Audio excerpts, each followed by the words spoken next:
فرض نماز کے بعد دعا ثابت ہے، ہاتھ اٹھا کر دعا ثابت ہے، اجتماعی دعا ثابت ہے۔ مفتی محمد شفیع رحمہ اللہ لکھا ہے اکابر نے کبھی بھی اس دعا کی اجتماعیت کے خلاف نہیں لکھا، اس لیے اگر آپ مانگنا چاہیں تو انکار نہیں ہے اور نہ مانگنا چاہیں تو اقرار نہیں ہے، جواز ہے، ضروری نہیں ہے۔ رسول اکرم صلی اللہ علیہ وسلم سے حضرت براء بن عازب رضی اللہ عنہ فرماتے ہیں، صحیح مسلم میں حدیث موجود ہے، کنا اذا صلینا خلف النبی صلی اللہ علیہ وسلم احببنا ان نکون عن یمینہ، اللہ کے نبی جب نماز پڑھاتے ہماری خواہش ہوتی کہ ہم دائیں طرف کھڑے ہوتے، کیونکہ آپ نے سلام پھیرنے کے بعد دائیں طرف منہ کر کے بیٹھنا ہوتا تھا۔ فسمعتہ یقول، میں نے حضور سے سنا کہ آپ یہ دعا مانگ رہے تھے، اللہم رب قنی عذابک یوم تجمع عبادک، اے اللہ جب قیامت کو بندوں کو جمع کرے گا تو مجھے عذاب سے محفوظ فرمانا۔ انس بن مالک رضی اللہ عنہ فرماتے ہیں رسول اللہ صلی اللہ علیہ وسلم جب نماز سے فارغ ہوتے اقبل علینا بوجہہ، آپ منہ مختلف طرف کر لیتے اور پھر میں نے سنا آپ دعا مانگتے اللہم انی اعوذ بک من عمل یخزینی، تو صحابی جو سن رہا ہے تو حضور اونچی مانگتے ہیں تو تبھی سن رہا ہے نا، ورنہ صحابی دعا کیسے سن رہا ہے؟ اور یہ صحیح مسلم کی حدیث ہے، کوئی ضعیف کتاب کا میں حوالہ بھی نہیں آپ کو دے رہا۔ تو میں نے اس لیے کہا کہ ہمارا علم بہت محدود ہوتا ہے، کہیں سے چھوٹی سی فتوی سن لیتے ہیں اور کعبہ کے خلاف بولنا شروع ہو جاتے ہیں۔ امام اہل سنت والجماعت شیخ التفسیر والحدیث حضرت مولانا محمد سرفراز خان صفدر نبر اللہ برقدہ کے ہاں میں نے 1.5 سال پڑھا ہے، بوہڑ والی مسجد گکھڑ منڈی، جہاں حضرت خود 5 نمازیں پڑھاتے تھے، حضرت سلام پھرتے اور منہ مختلف طرف کرتے تھے الحمدللہ رب العالمین، جیسے دعا میں مانگتا ہوں ایسے ہمارے حضرت مانگتے تھے، اور میں نے اس طرح دعا مانگتے ان کو دیکھا ہے۔ آپ نے صرف پڑھا ہے اور میں نے امام اہل سنت کو دیکھا ہے، آپ نے ان کا نام سنا ہے، میں 1.5 سال ان کی خدمت میں رہا ہوں، اور حضرت گھر کے ضروری کام مجھے فرمایا کرتے تھے اور بے حد مجھ سے محبت فرماتے تھے۔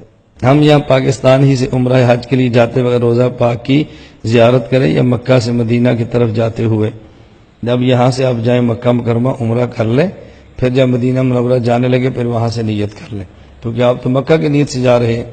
میں الحمدللہ کئی سالوں سے یا سیدھا مدینہ منورہ رسول پاک کے روزے پر جاتا ہوں اور وہاں سے احرام باندھ کے عمرے کے لیے جاتا ہوں۔ الحمدللہ میرا معمول ہے، میں اسی طرح جاتا ہوں۔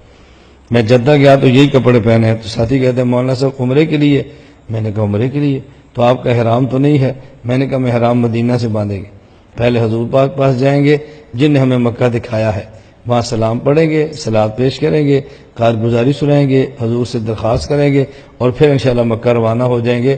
اور میری خواہش ہوتی ہے واپس مدینہ منورہ ہی سے سفر کرتا ہوں، پوری خواہش ہوتی ہے، کوئی ٹکٹ کا مسئلہ بن جائے تو بن جائے، ہم تو جو کہتے ہیں اس پر عمل بھی کرتے ہیں، ہمارے کہنے اور کرنے میں فرق نہیں ہوتا۔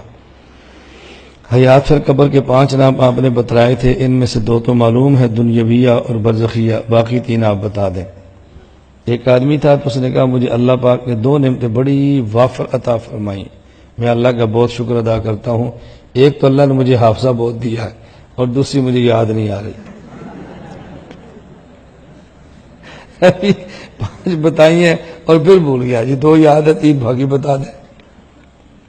بتا تو دیا تھا حیات دنیاویہ ہے، برزخیہ ہے، حسیہ ہے، روحانیہ ہے اور جسمانیہ ہے، یہ 5 نام ہیں، اب یاد رہ جائیں گے؟ آپ نے کہنا جلدی کہہ ایک بار پھر کہہ دیں۔ آپ کے روزہ مبارک پر بہترین طریقہ یہ ہے کہ اپنا چہرہ رسول اللہ صلی اللہ علیہ وسلم کی طرف کرے، تو کیا عام مسلمان لوگوں کی قبر پر دعا کا کون سا طریقہ جائز ہے، کون سا بہتر ہے؟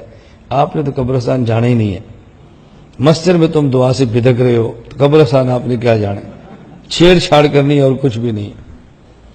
قبرستان جائیں، وہاں بغیر ہاتھ اٹھائے پڑھیں، اصالہ ثواب کر دیں، وہاں ہاتھ اٹھا کر بھی دعا مانگنے کی ضرورت نہیں ہے، ویسے ہی مانگ لیں تاکہ شبہ نہ ہو، ہاتھ اٹھا کر مانگ لیں تو پھر بھی گنجائش ہے۔ عقائد کے احکام کیا ہے اور خصوصاً عقیدہ حیات النبی کا حکم کیا ہے؟ عقیدے کا منکر کافر نہیں ہوتا، جب قطعیات سے ثابت ہو تو عقیدے کا منکر کافر ہوتا ہے، ظنیات سے ثابت ہو عقیدے کا منکر وہ فاسق ہوتا ہے۔ ہم حیات النبی کے قائل کو کافر نہیں کہتے، اہل سنت والجماعت سے خارج اور گمراہ کہتے ہیں۔ لا الہ الا اللہ محمد الرسول اللہ، رسول اللہ کے بعد صلی اللہ علیہ وسلم پڑھنا کیسا ہے؟ اس طرح قرآن اور حدیث میں نبی صلی اللہ علیہ وسلم کا نام آئے تو صلی اللہ علیہ وسلم پڑھنے کا کیا حکم ہے؟ جب قرآن کریم میں آئے تو پھر نہ پڑھیں اور تلاوت جاری رکھیں۔ اور عام حالات میں حضور کا نام آئے تو صلی اللہ علیہ وسلم پڑھنا چاہیے۔ حدیث میں ہے کہ انبیاء قبروں میں نماز پڑھتے ہیں تو 5 وقتہ نماز پڑھتے ہیں، جس طرح دنیا میں انسان فجر ظہر عصر مغرب عشاء کی پڑھتے ہیں، اور نیک آدمی یہ فجر مغرب عصر یہ نماز تکلیفی ہے، وہ نماز تلسس ہی پڑھتے ہیں، وہ 5 نہیں ہوتی جب پڑھ لیں۔ داڑھی کے مقدار کے بارے میں وضاحت کیجیے اور فریق مخالف کو کیا جواب دے دیں وہ بھی بیان کریں۔ یہ عشاء کے بعد کی بیان اسی لیے کراتے ہیں کچھ آپ کا فائدہ ہو اور آپ کو بیان کرنے کا سلیقہ آ جائے۔ داڑھی کی مقدار ایک مٹھی ہے جو صحیح بخاری کے اندر موجود ہے۔ رسول اللہ صلی اللہ علیہ وسلم نے فرمایا خالف المشرکین وفر اللہ واف الشوارب۔ اس کے راوی عبداللہ بن عمر رضی اللہ عنہما فرماتے اپنا عمل امام بخاری نقل فرمایا ہے، کان ابن عمر اذا حج واتمر قبض علی لحیہ فما فضل اخذہ۔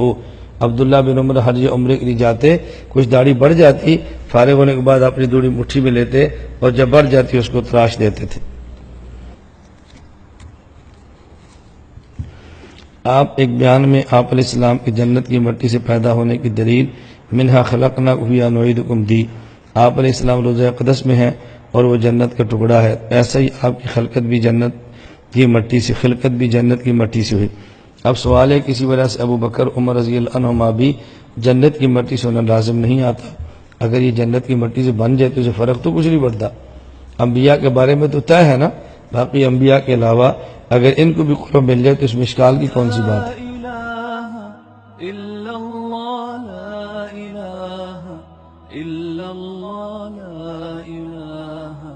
إلا الله ما لنا رب سواه